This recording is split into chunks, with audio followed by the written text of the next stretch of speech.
Ang mga imbaka ng langis ay para sa patuloy na pagdaloy ng transportasyon.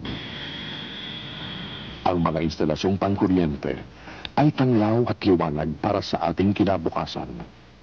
Ang mga paliparan at mga daungan ay nagbibigay daan para sa ating pagkakaisa. Ang mga toring ito ang siyang naghahatid ng ating mga mahalagang mensahe. Iba't ibang mga instalasyon, iisa ang layunin, kaayusan at kaligtasan para sa ating patuloy na pag-unlad. May karapatan at paraan ka upang mapangalagaan ang mga ito.